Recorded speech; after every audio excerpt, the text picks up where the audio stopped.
1942 dans l'océan Pacifique. Les bombardiers américains quittent le pont du porte-avions Hornet. Leur mission, effectuer le premier bombardement sur le Japon de la Seconde Guerre mondiale. Le raid est orchestré par un des pilotes américains les plus célèbres, le colonel James Doolittle. Réputé pour son courage, ses compétences et son audace. Si le raid réussit, il constituera le premier coup dur infligé à la suprématie japonaise dans le Pacifique.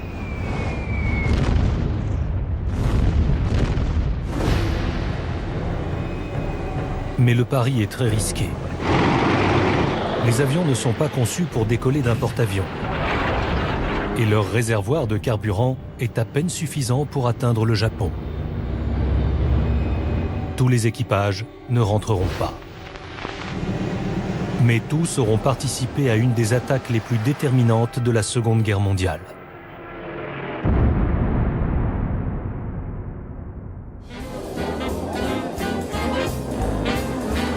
Hiver 41.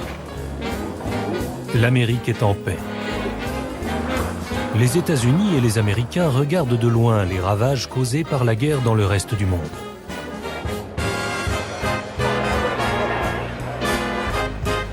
Mais tout bascule le 7 décembre.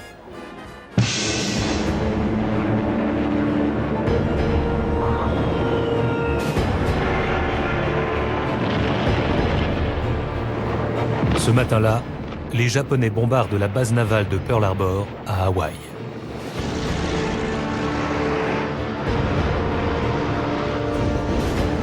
La flotte américaine du Pacifique est sévèrement touchée.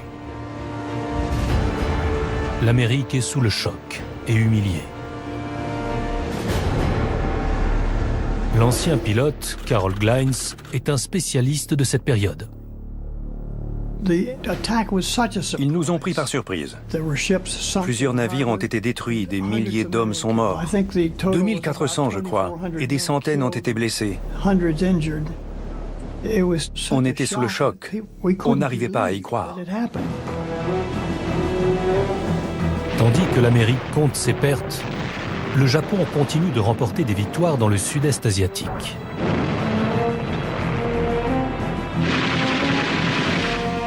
Les troupes japonaises s'emparent de Bornéo, du Timor et de la Nouvelle-Guinée.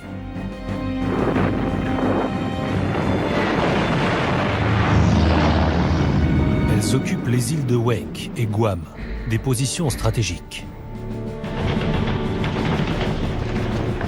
Elles chassent les forces américaines des Philippines et chassent les Britanniques hors de Malaisie et de Hong Kong.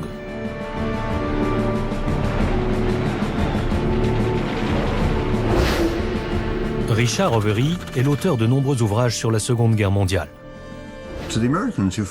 Pour les Américains qui ont cru pendant longtemps qu'ils dominaient l'océan Pacifique, qu'ils étaient chez eux, ces événements sont dramatiques. Ils ont vu leur position stratégique leur échapper en quelques semaines.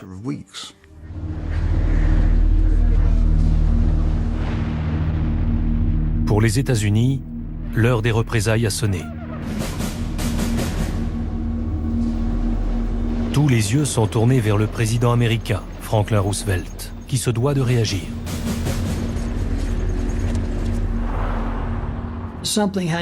Il fallait faire quelque chose. Il a informé ses généraux et ses amiraux qu'il voulait monter une opération le plus vite possible.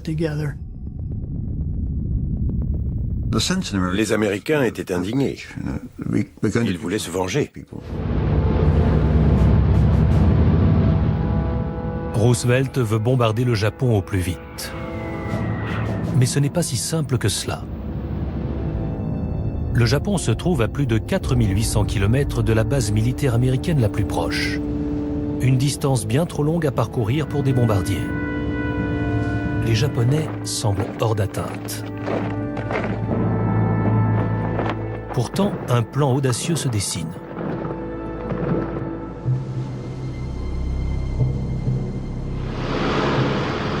À supposer qu'un bombardier puisse décoller d'un porte-avions à distance de tir de la cible japonaise, un raid aérien serait alors envisageable.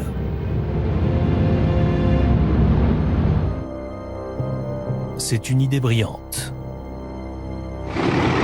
Les porte-avions sont conçus pour les petits avions de chasse. Personne n'a jamais imaginé y faire décoller un gros bombardier. L'idée soulève de multiples questions. Le pont d'envol est-il assez long pour le décollage d'un bombardier? Ces avions peuvent-ils apponter sur un porte-avions? Et ce navire peut-il approcher suffisamment près des côtes nippones sans se faire attaquer? Les commandants américains étudient toutes les options possibles.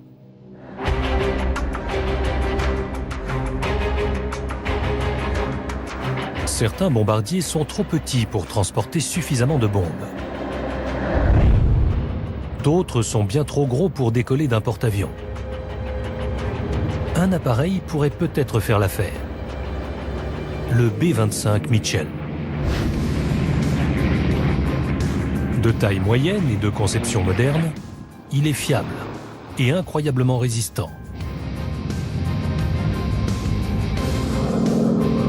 On fait alors appel à un des pilotes les plus célèbres de l'histoire américaine.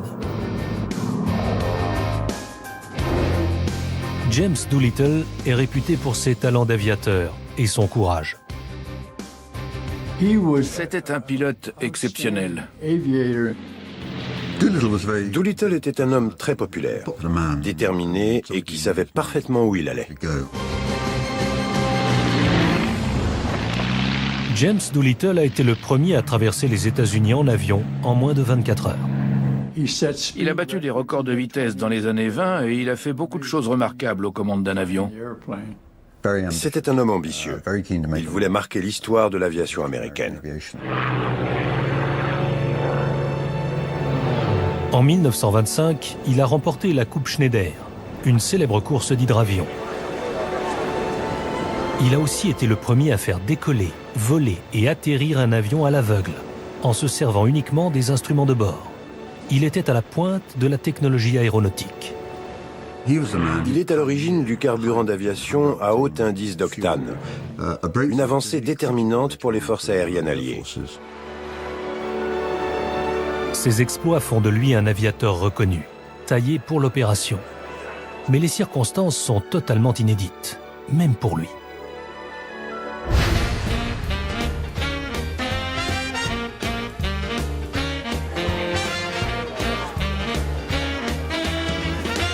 En mars 1942, James Doolittle forme son équipe à Elgin Field, en Floride.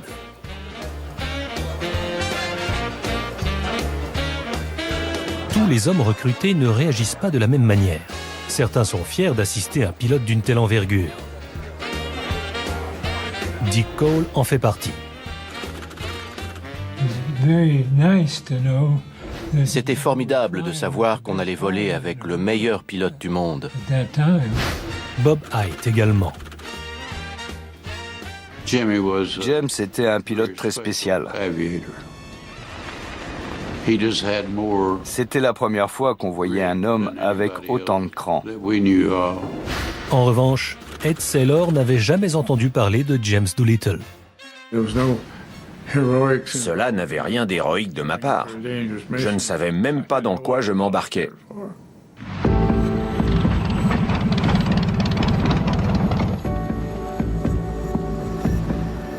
Mais tous partagent le même désir de servir leur patrie.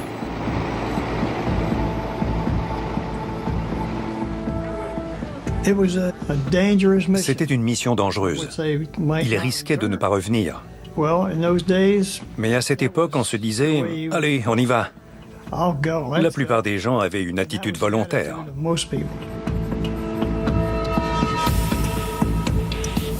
Mais le défi est de taille.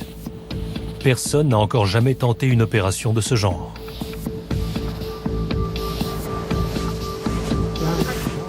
En explorant les possibilités de leur B-25, les pilotes constatent presque immédiatement un premier problème.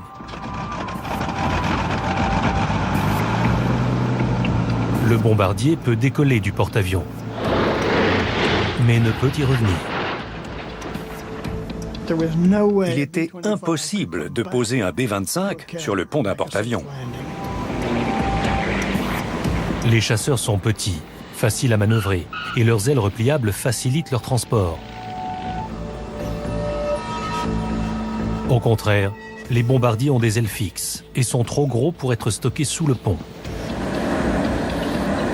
Pour que le raid fonctionne, les bombardiers ne doivent pas regagner le porte-avions, mais voler jusqu'à la piste d'atterrissage alliée la plus proche. Ce qui est tout sauf simple.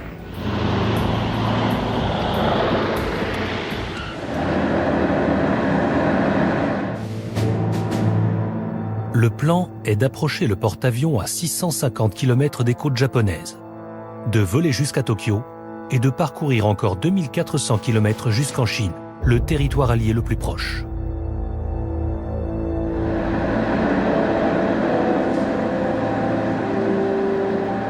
C'est un parcours de 3000 km, soit près de 1000 km de plus que le trajet réalisable par le Mitchell. L'avion doit donc être sensiblement modifié. Il fallait surtout alléger la charge.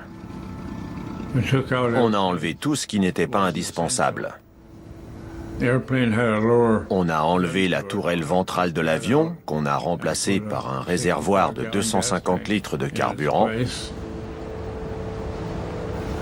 On a supprimé le mitrailleur et l'opérateur radio. C'était étrange, mais ça a fonctionné. Chaque avion se retrouve équipé d'un réservoir supplémentaire auto-obturant de 850 litres, situé dans la partie supérieure de la soute à bombe, et d'un autre réservoir escamotable de 600 litres, situé dans la trappe au-dessus du réservoir à armement. Un troisième réservoir de carburant de 250 litres est placé dans la tourelle ventrale, complété par 10 bidons de 20 litres stockés dans le compartiment arrière. Le carburant supplémentaire doit permettre au Mitchell de parcourir 3800 km, juste de quoi pouvoir atterrir en lieu sûr. Mais ces modifications génèrent un nouveau problème.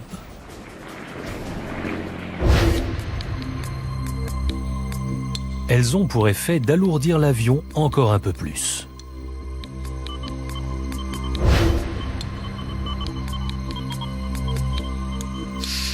Celui-ci doit en effet transporter 4 bombes de 250 kg, dont 3 hautement explosives, la 4e étant une bombe incendiaire. Ainsi lesté, l'appareil peut-il décoller sur une distance aussi courte que celle d'un pont d'envol? Tom Griffin se souvient bien du problème. On était en surcharge, avec 1 tonne de bombes. Et près de 1300 ou 1500 litres de carburant supplémentaire. Et cet avion, lourdement chargé, devait pouvoir décoller sur un pont de 120 mètres de long.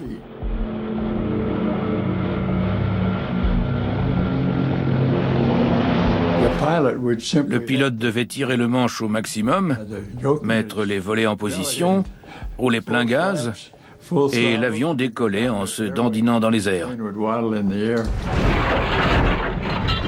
On a eu quelques ratés où l'avion ne décollait pas totalement et finissait par s'abîmer au sol.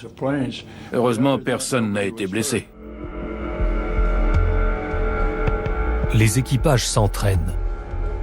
Mais James Doolittle ne dévoile rien de plus sur la mission. Tout ce qu'ils savent, c'est qu'elle est importante et périlleuse. On savait qu'on avait une mission un peu spéciale à accomplir, mais on ne savait pas exactement de quoi il s'agissait. On se disait qu'en étant dirigé par James Doolittle, il fallait s'attendre à tout. Mais c'était l'inconnu.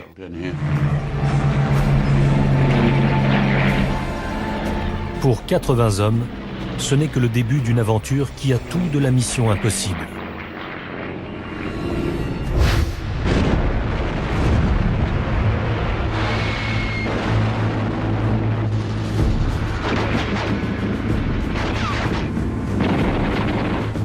Dans le même temps, à travers l'Asie du Sud-Est, la machine de guerre japonaise poursuit son avancée.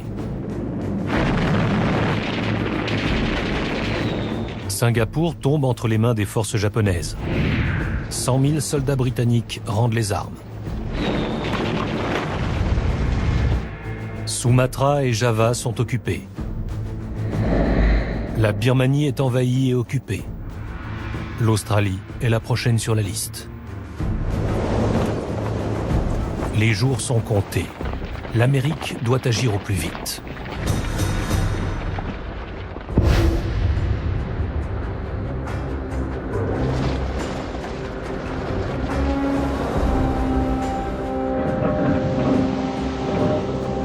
« 1er avril 1942. Les hommes de James Doolittle embarquent enfin sur le porte-avions américain Hornet. Il faisait très beau. S'il y avait des espions japonais dans le coin ce jour-là, ils devaient être en train de dormir, parce qu'on ne pouvait pas rater ça. Les 16 B-25 ont pris place sur le pont. Les avions ont été chargés et arrimés sur le pont pour éviter qu'ils ne s'abîment pendant le voyage en cas de forte houle. Le pont était rempli. Ce n'est qu'à cet instant que les hommes sont informés de leur mission. Les haut-parleurs sur le pont ont annoncé que le porte-avions allait au Japon. On allait bombarder des cibles nippones. Des cris de joie se sont élevés, mais les marins étaient très mécontents de leur destination. Ils ne savaient pas où allait leur porte-avions, mais ils avaient entendu dire qu'ils se rendaient à Pearl Harbor pour assurer la sécurité du site. Ils ne s'attendaient pas à ça. Ce que les soldats ignorent, c'est qu'une partie de la mission doit encore être mise au point alors que le bâtiment progresse dans le Pacifique.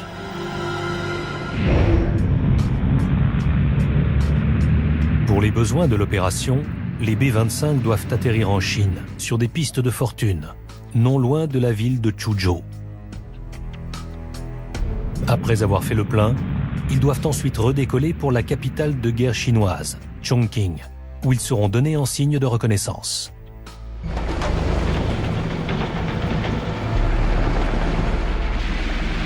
Mais une grande partie de la Chine est entre les mains des Japonais.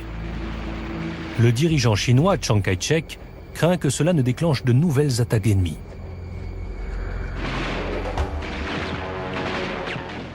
Quand ils ont demandé l'accès aux bases militaires, la Chine était très hésitante. Chiang Kai-shek savait très bien ce qui se passerait. Les Américains utiliseraient des bases en Chine orientale, les Japonais se dirigeraient vers le sud, occuperaient ces bases et gagneraient de nouveaux territoires. Lorsque le porte-avions prend la mer, les pistes d'atterrissage en Chine ne sont pas encore confirmées. Et l'hésitation du dirigeant chinois devient un réel problème. Un problème dont toute l'ampleur va apparaître.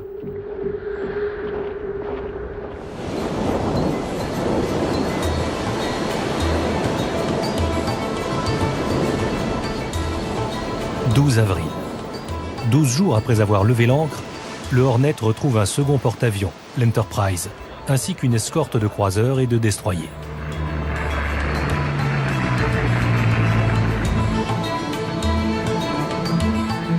Les pilotes du raid procèdent au dernier réglage de leur bombardier. Ed Saylor se souvient de son moteur défectueux. J'ai dû enlever un moteur pour le réparer. C'était un sacré boulot. À chaque fois que j'enlevais un boulon ou un écrou de l'avion, je devais le mettre dans le cockpit, sinon il risquait de tomber à l'eau. Et il fallait que je me souvienne de son emplacement.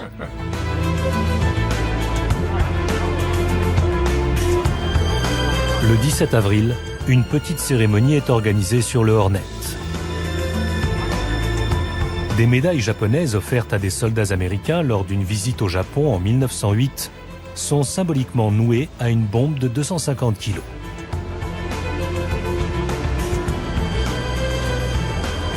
Les bombes sont également décorées de messages, comme par exemple « Attention, ça va faire mal » ou « Je ne veux pas mettre le feu à toute la planète, Tokyo me suffira ». La flotte approche enfin du Japon et du jour J. La date est fixée pour le 19 avril.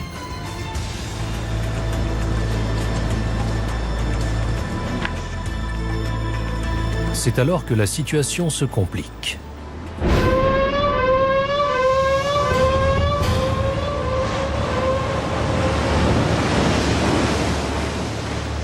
Le 18 avril au matin, les opérateurs radars de l'Enterprise détectent la présence de 2 navires japonais à proximité.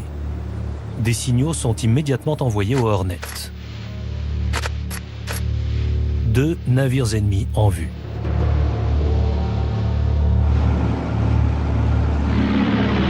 Dès l'aube, l'Enterprise envoie des avions en reconnaissance afin d'en savoir plus. Ils découvrent un petit navire de patrouille, puis 2 autres. Ils sont très certainement chargés de la protection avancée des côtes japonaises. Ils étaient tous équipés de radios, et dès qu'ils ont vu le porte-avions, ils l'ont signalé. Sans même savoir si c'était un navire ennemi, ils l'ont signalé parce qu'il était différent des leurs. Les Américains ouvrent le feu. Une centaine d'obus atteignent les navires japonais. L'un d'eux coule. Mais il est trop tard. Leur présence a déjà été rapportée. L'amiral Bull Halsey, commandant de la mission, est face à un dilemme. Poursuivre la manœuvre en risquant d'être interrompu par la marine japonaise ou ordonner le départ immédiat des bombardiers, même s'ils sont à 300 km du point de départ initialement prévu. D'après ses calculs, ils ne peuvent plus attendre. L'amiral Halsey a décidé de faire décoller les avions. L'ordre a été donné, équipage à vos avions. Et Doolittle a ajouté, c'est parti.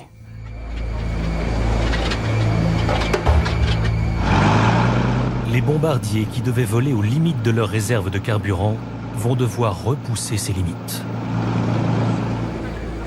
L'heure est grave pour les équipages. Ed Saylor vient de se marier et il n'est pas certain de rentrer vivant. Je pensais qu'on ne survivrait pas à cette mission. Mais il ne fallait pas réfléchir trop longtemps. Ça ne se passe pas comme au cinéma. On fait son boulot, c'est tout. On pense un peu à ces choses-là, mais ça passe rapidement.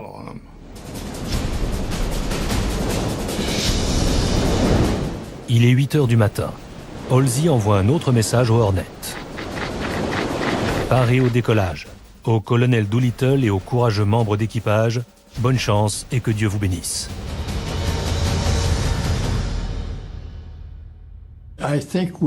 Quand on nous a montré les plans, on s'est dit que si on avait de bons freins, des vents favorables, et en prenant l'ennemi par surprise, la mission pouvait être une vraie réussite. Donc on s'est préparé à partir. À bord du premier B-25, James Doolittle décolle à 8h20.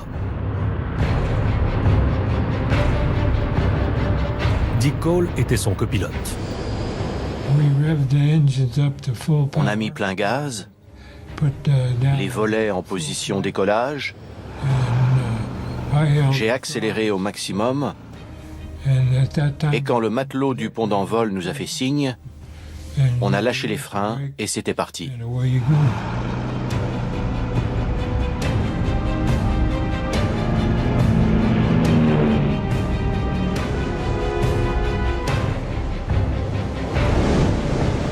Des vagues de 9 mètres font tanguer le porte-avions.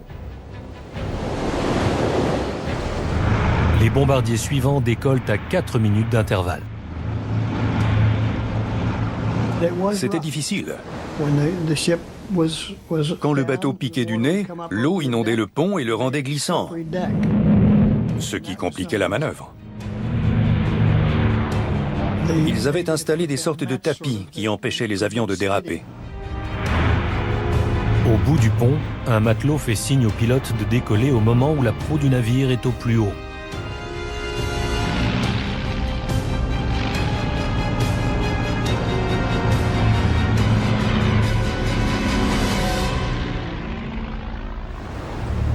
Étonnamment, un seul blessé est à déplorer.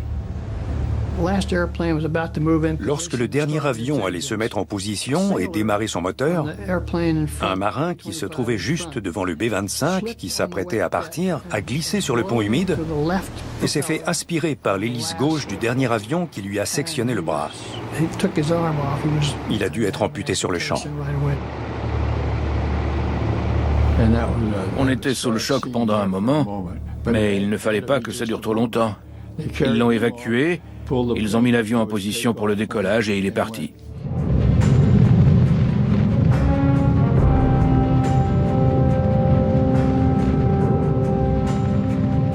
Une fois en vol, les pilotes recalculent la distance qu'ils peuvent parcourir en fonction du carburant disponible.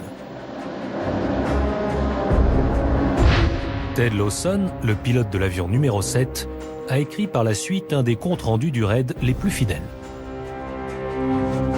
J'ai refait les calculs, rapidement, et le résultat m'a retourné l'estomac. Nous avions utilisé l'équivalent de 8 bidons de 20 litres pour l'allumage et le décollage. 160 litres de ce précieux liquide étaient déjà partis en fumée.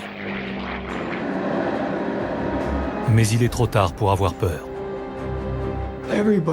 Tout le monde occupait un poste précis dans l'appareil. On était tous très concentrés. Je m'occupais de savoir où nous étions et quelle route il fallait suivre.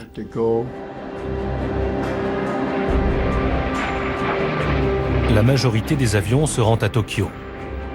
Mais 4 prennent la direction de Yokohama, Osaka, Kobe et Nagoya.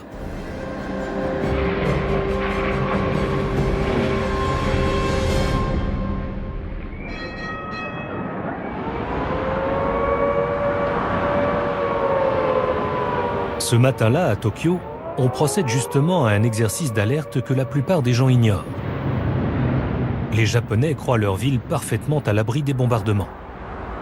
À midi, l'exercice prend fin et la ville retrouve une activité normale.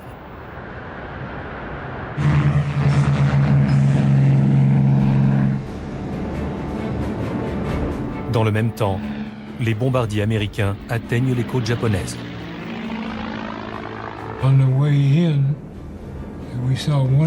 À l'aller, on a croisé un avion japonais qui devait voler à 8000 pieds d'après mes calculs.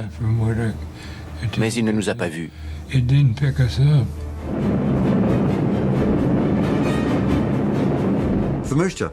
Début 42, les Japonais ne s'imaginaient pas qu'on puisse les attaquer. Dans leur esprit, c'était eux qui menaient les offensives. Ils étaient très mal préparés à une attaque aérienne.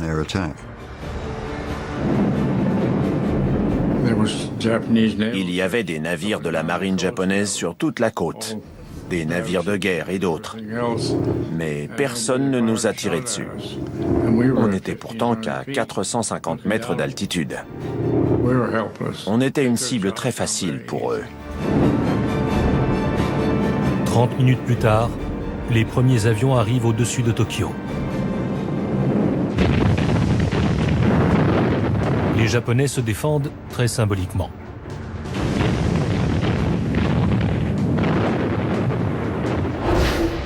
Dave Thatcher était à bord de l'avion numéro 7. Au-dessus de Tokyo, on a essuyé quelques tirs ennemis, mais rien de très méchant. Il manquait d'entraînement.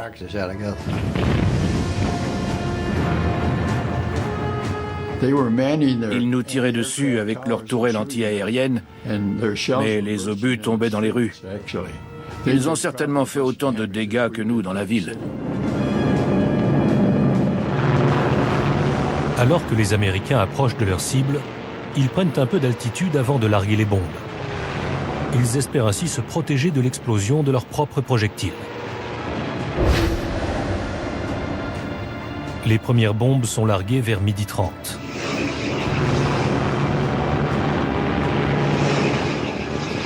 Les avions vident leur chargement en l'espace de 30 secondes. On a largué nos bombes, mais on n'a pas traîné pour voir le résultat.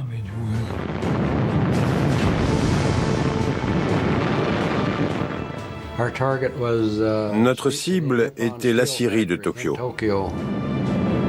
Là encore, la résistance japonaise reste insignifiante. 2 avions de chasse se trouvaient derrière nous. Ils nous suivaient. Ils sont restés là quelques minutes, et puis ils sont partis. Ils n'ont même pas essayé de nous tirer dessus.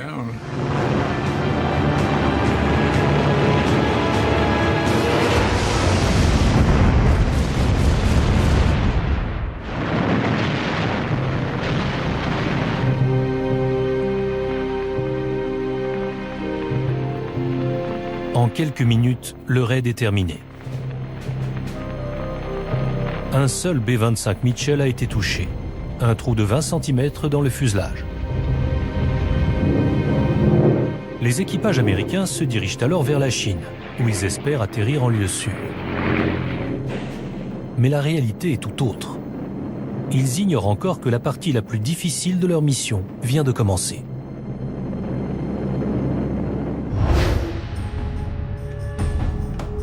Les avions quittent Tokyo en suivant une trajectoire étudiée pour que les Japonais ne devinent pas leur destination finale. On a volé vers le sud-ouest en longeant la côte japonaise.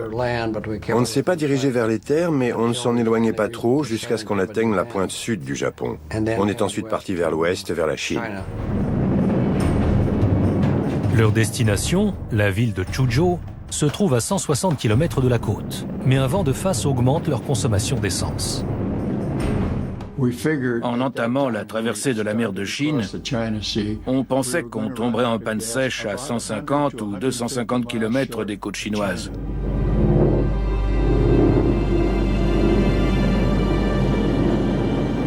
À ce moment-là, on s'est mis à chercher des bateaux. On pensait amérir à côté d'un navire. Les gens viendraient à notre secours et si c'était un navire allié, on embarquerait avec eux. Si c'était un navire ennemi, on aurait sorti nos armes et on aurait pris le navire d'assaut pour rentrer. Il fallait bien qu'on trouve une solution. On essayait d'économiser le carburant au maximum. On ajustait le mélange air-essence du carburateur de la manière la plus optimale.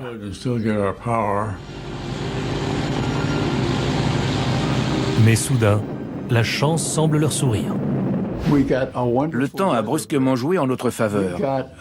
On a eu un vent arrière au-dessus de la mer de Chine qui soufflait entre 50 et 55 km/h. C'était suffisant pour nous permettre d'atteindre la côte chinoise. Mais le temps d'atteindre la côte, la nuit tombe et le temps se dégrade.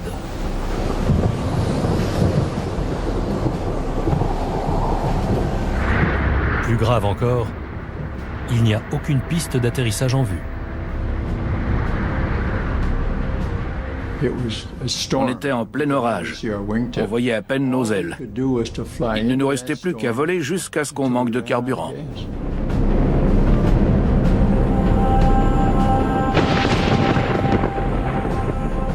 Les équipages se préparent à sauter de l'avion. On a décidé de voler le plus loin possible pour s'éloigner des territoires sous contrôle japonais. On a volé jusqu'à ce que les moteurs se coupent et on a sauté.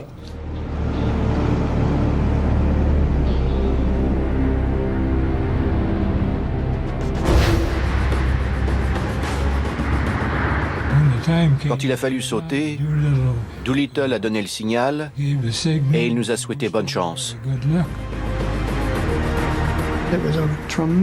C'était très dangereux pour tous les membres du raid.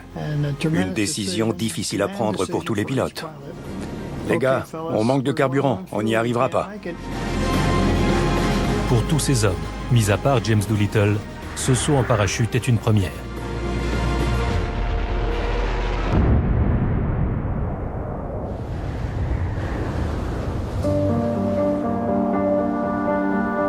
Certains bombardiers n'atteignent pas la côte et sont contraints d'amérir. L'équipage de l'avion numéro 7 rencontre de grosses difficultés. Le pilote avait repéré une langue de sable sur laquelle on pouvait se poser, mais il a du mal à apprécier le terrain, la visibilité était mauvaise et on a touché l'eau avec le train sorti. Sur le coup, j'ai perdu connaissance. L'avion était retourné, la vitre de la tourelle s'était cassée et l'eau rentrait dans la carlingue. J'ai réussi à me retourner et à ouvrir les trappes de secours ventrales.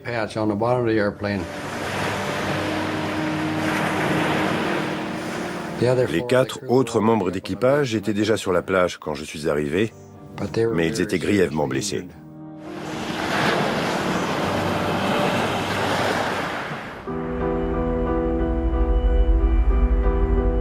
Les hommes ont appris plus tard que l'issue chinoise de l'opération n'avait jamais été conclue.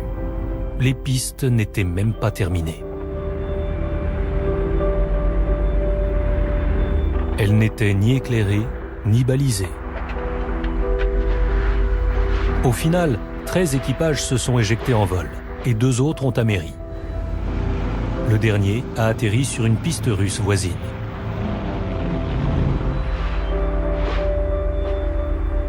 Maintenant, il s'agit pour ces hommes de se mettre en lieu sûr.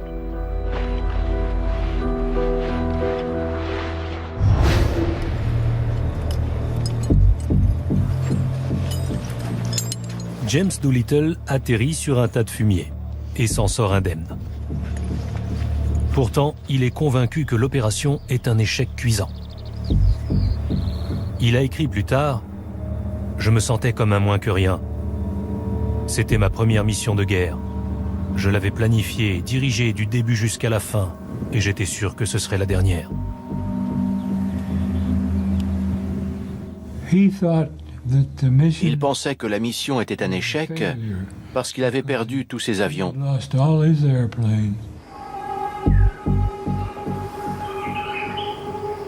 Pour les rescapés, la première difficulté est de reprendre contact les uns avec les autres. Ils avaient instauré un moyen de communication rudimentaire. On avait tous un Colt 45. Si on entendait un tir, on devait tirer 2 coups pour répondre. J'ai entendu un tir, j'ai tiré 2 fois. Mais au milieu des montagnes, j'ai cru que les tirs venaient de ce côté. Donc je suis parti par là, alors qu'ils venaient de l'autre côté. On a compris ça parce qu'on a mis plusieurs jours à se retrouver.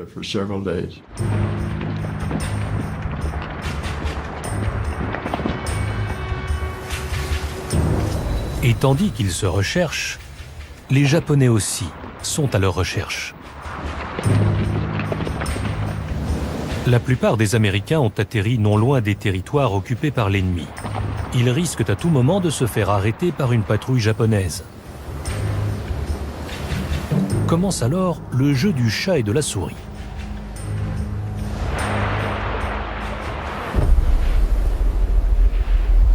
Certains rencontrent des combattants de la résistance chinoise qui les guident dans la région.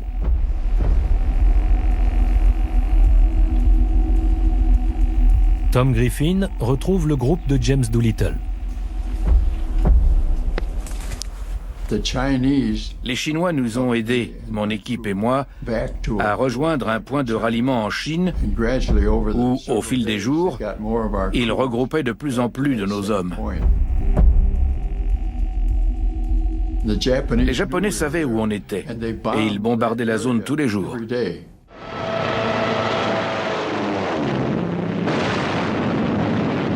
Malgré les attaques aériennes japonaises, personne n'est blessé.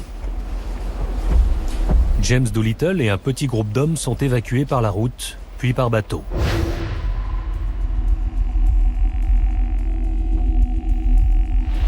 En chemin, ils font une rencontre providentielle. Ils croisent un compatriote. Il s'agit de John Birch, un missionnaire américain de 27 ans qui travaille en Chine. Plus tard, James Doolittle a écrit dans sa biographie « Il connaissait la région et parlait leur langue. Je lui ai fait part de notre situation et il a accepté de se joindre à nous, de traduire nos propos et de nous aider.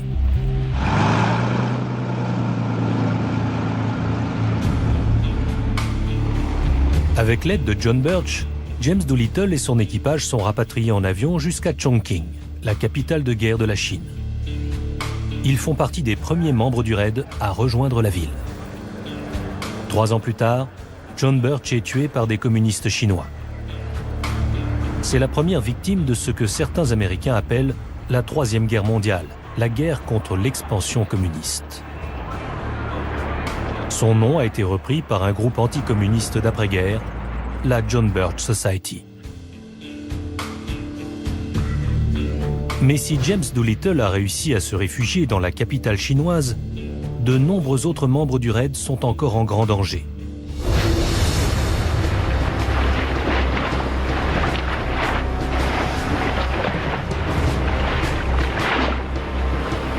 Ed Saylor, l'ingénieur et mitrailleur du bombardier 15, s'est écrasé en pleine mer et il peine à nager. J'étais bousculé par les vagues. J'essayais de rester à la surface, mais je buvais la tasse. J'essayais de regarder autour de moi. Au bout d'1 heure, on a fini par atteindre la côte. J'étais tout engourdi. Ça devait être le froid, mais je ne sentais plus rien. Non loin de là, Dave Thatcher, de l'avion numéro 7, a lui aussi améri. La situation est encore pire pour lui et son équipage. Le pilote avait une grosse entaille au bras et à la jambe gauche. Le copilote était blessé au bras. Le navigateur était appuyé contre un siège blindé au moment du crash et s'était cassé les 2 épaules. Le commandant Ted Lawson est quant à lui grièvement blessé à la tête et aux jambes.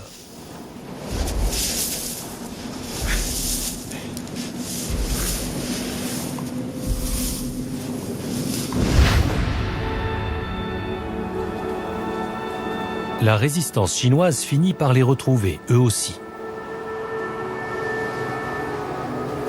Mais la communication passe mal. On faisait des dessins sur le sol. On essayait les quelques mots qu'on connaissait. On savait dire « je suis américain » en chinois. Au moins, ils savaient qu'on était des alliés. Et ils étaient amicaux.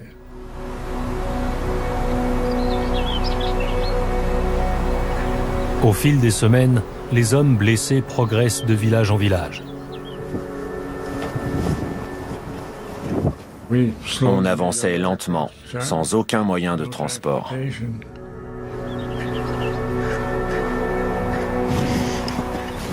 On marchait sans arrêt, encore et encore. Cette région de la Chine est plus vallonnée que je ne l'imaginais. C'était physique.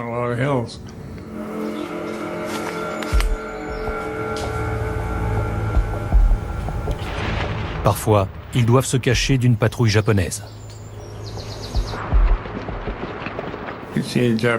On voyait les pieds des soldats japonais passer devant nous. Ils n'arrêtaient pas de parler et de crier. Une fois le calme revenu, on est sortis. Et c'est là qu'on a compris comment ils nous avaient repérés. Nos chaussures avaient des talons. Mais les gens qui vivaient dans cette région ne portaient pas de chaussures à talons.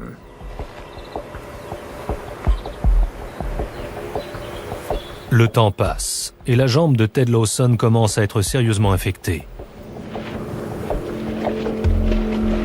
Heureusement, après plusieurs jours de marche, le groupe rejoint un hôpital de missionnaires. Ils y retrouvent un autre survivant, le médecin de la mission, Thomas White. Ted Lawson se souvient. Le docteur White est entré dans ma chambre. Il avait l'air très propre dans son uniforme, mais il semblait mal à l'aise. Il n'a rien dit pendant plusieurs minutes. Je l'ai regardé et je lui ai demandé s'il devait amputer ma jambe. « Je crois que oui », a-t-il répondu. Dans un bloc opératoire de fortune, le Dr White coupe la jambe gauche de Ted Lawson. Ed Saylor est le premier informé. Le médecin a fait du bon boulot. Il n'y avait aucun moyen d'anesthésie, juste un peu de morphine. Il a opéré avec des outils très rudimentaires et il lui a coupé la jambe juste au-dessus du genou. Je pense que sans l'intervention de ce médecin, il serait mort. Plusieurs semaines après, Ted Lawson et son groupe sont rapatriés en avion jusqu'à Chongqing, où ils retrouvent les autres membres de l'opération. Ils font partie des derniers des 64 membres du raid de Doolittle à atteindre le refuge initialement prévu. 16 hommes n'ont pas eu cette chance. 3 sont morts lors du saut en parachute. 8 se sont fait capturer par les Japonais. Seuls 4 d'entre eux sont rentrés aux États-Unis à la fin de la guerre. Bob Hite en faisait partie. On a manqué de carburant quand on était en train d'essayer de rejoindre la Chine. On s'est retrouvés en territoire japonais. Ils nous ont vus et ils nous ont capturés. J'ai connu des jours meilleurs. Enfin, les 5 hommes qui avaient atterri non loin de Vladivostok ont été retenus prisonniers par les Russes jusqu'à la fin de la guerre.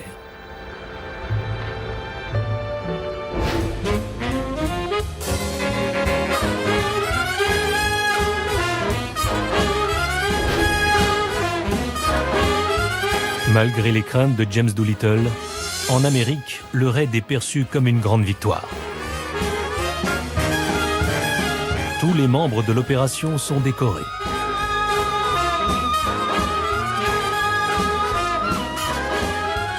James Doolittle accède au grade de général et devient un héros national.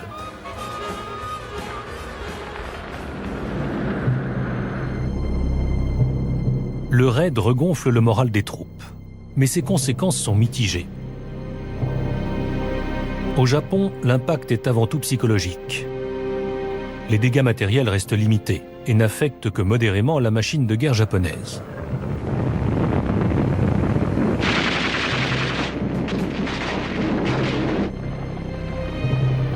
C'est en Chine que les dégâts matériels se font le plus sentir.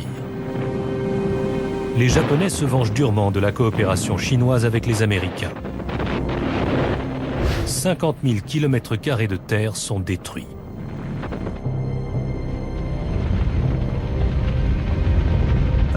Comme Chiang Kai-shek s'y attendait, les Japonais ont réagi. Ils ont considéré les Chinois complices de l'opération et ils étaient fous de rage. Ils ont réagi comme à chaque fois qu'ils ont voulu se venger des Chinois. Ils ont brûlé des villages, assassiné les villageois, volé les récoltes et le bétail. Les Chinois ont payé un lourd tribut à cette opération. Les chiffres sont parfois contestés, mais d'après les estimations, plusieurs centaines de milliers de soldats et de civils chinois auraient été tués.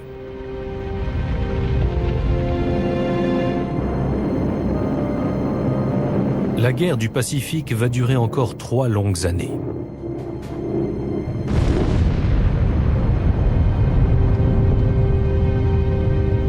Jusqu'à ce que les Américains lâchent une bombe beaucoup plus conséquente sur le Japon.